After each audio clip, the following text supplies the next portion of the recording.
Okay, so now that you've went through and checked all your screws and added the ones you needed, it's a good idea to grab a putty knife and a screwdriver just to check if the screw is below the surface. If the screw is above the surface by even just a little bit, when you go to do your mudding and taping, you're going to see the screw still, which will just cause you problems in the end. So take the time at the start, go through your walls, check for all the screws to be at the correct depth.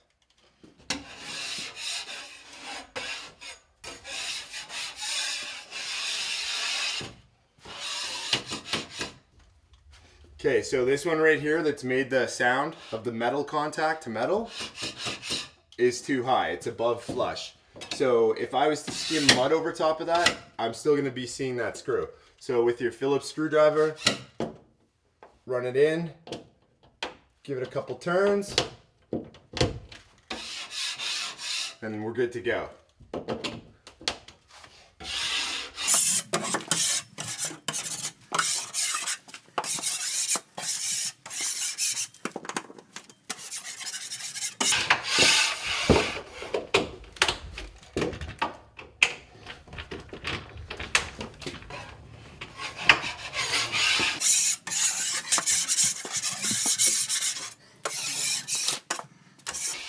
All right, so my screws are all below the surface. So now what I'm gonna do is check for damaged areas in the drywall. Here in specific, there is some paper that's been damaged just slightly. If you leave that through the mudding and taping process, it's probably gonna still be visible when you go to paint. So I like to scrape and remove all areas like that.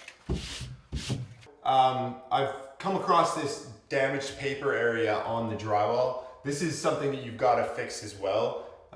If you just try to tape over top of these paper ends and stuff like that, it'll show up through the mud. So again, with your putty knife, scrape the material at the off angle and it should just cut it right off.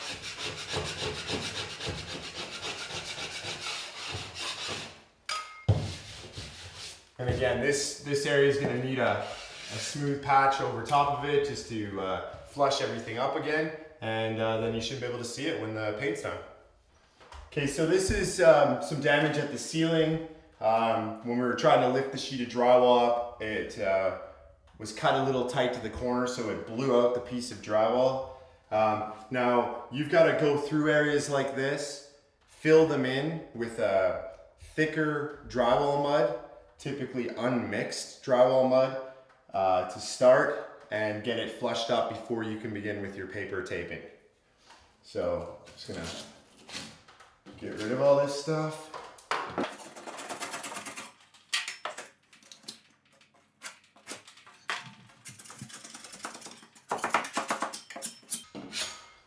Some loose paper.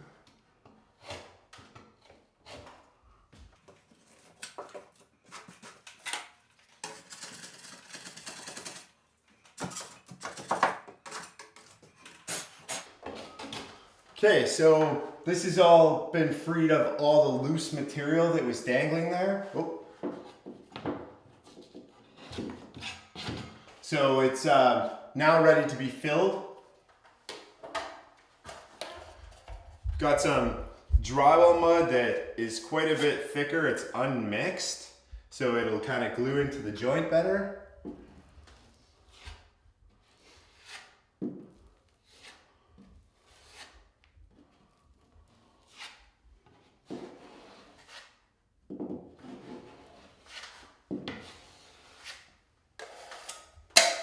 Now when you're doing first fills like this, you want to be just below flush to the surface of the drywall so that you're not affecting the tape when you go to put that on.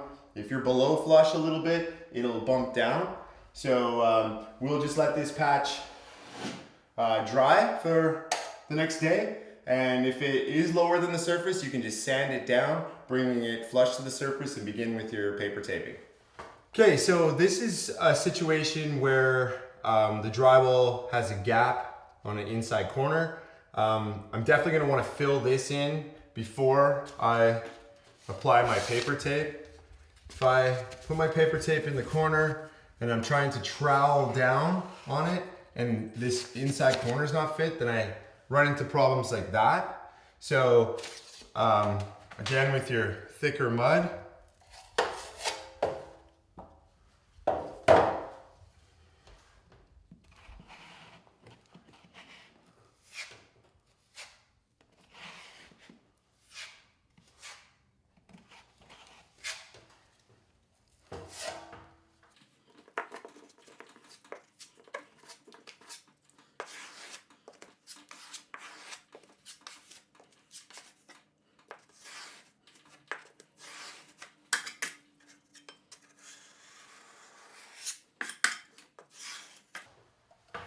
there we have it.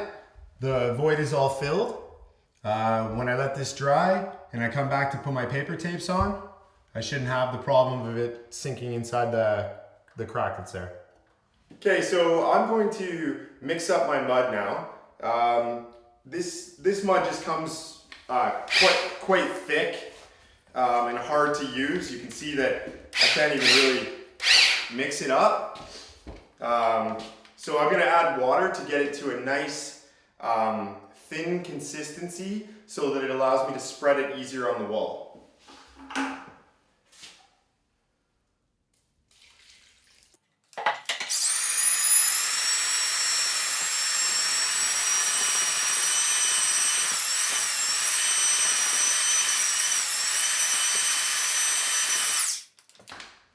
Touch more.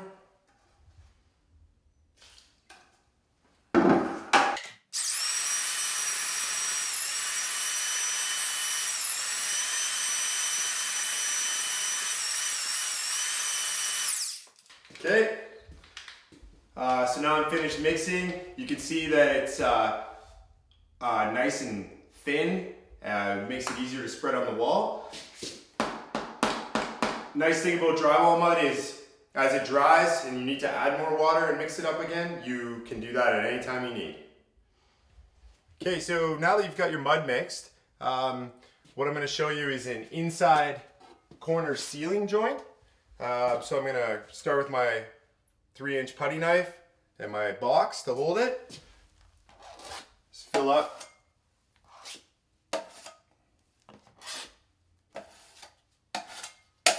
with some mud. I'm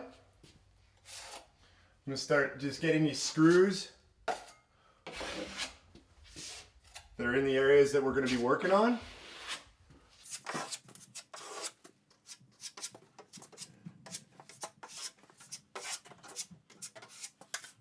So now you've got your screws kind of flushed up, then you use your paper tape right here. What you do is just measure the length of it.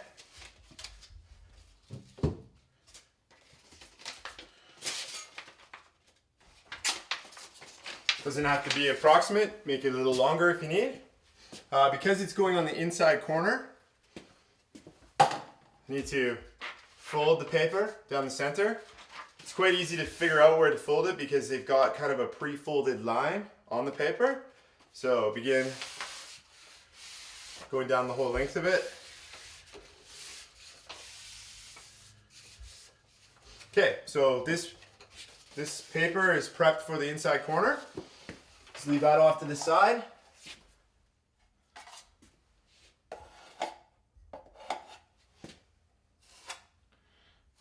Just going to take a little bit of mud at a time, like that.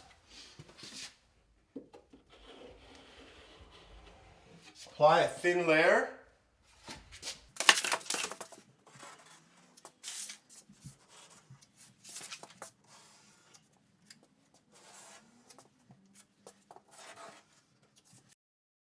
Now that you're done applying the layer on the top, do the same to the bottom.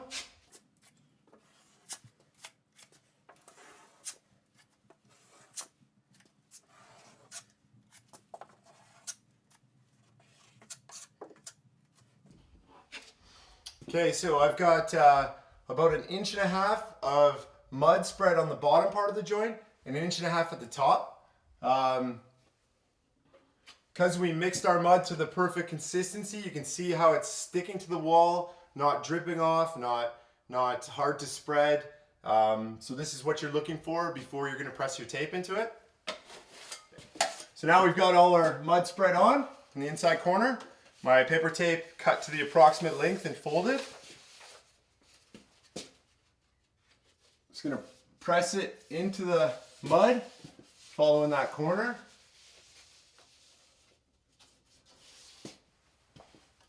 With the extra here,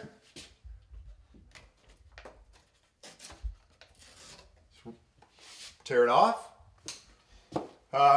Now that this is all evenly pressed into the mud, I'll start at the corner here, holding the tape with my fingers and smoothing the mud out.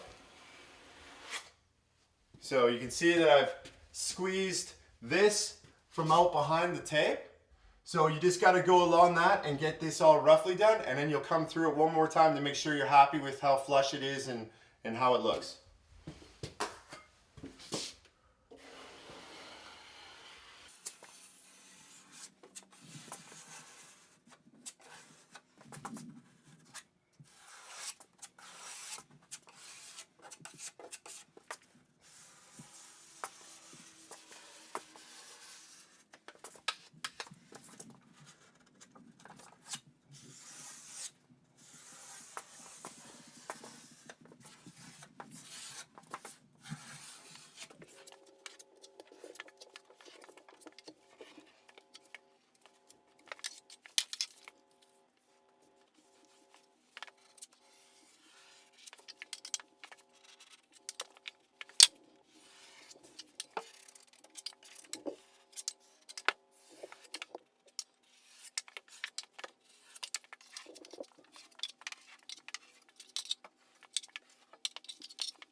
Now that I've got my ceiling joints complete, I'm going to proceed with doing this inside corner, which is primarily the exact same operation, just you're doing the vertical corner instead of the horizontal corner.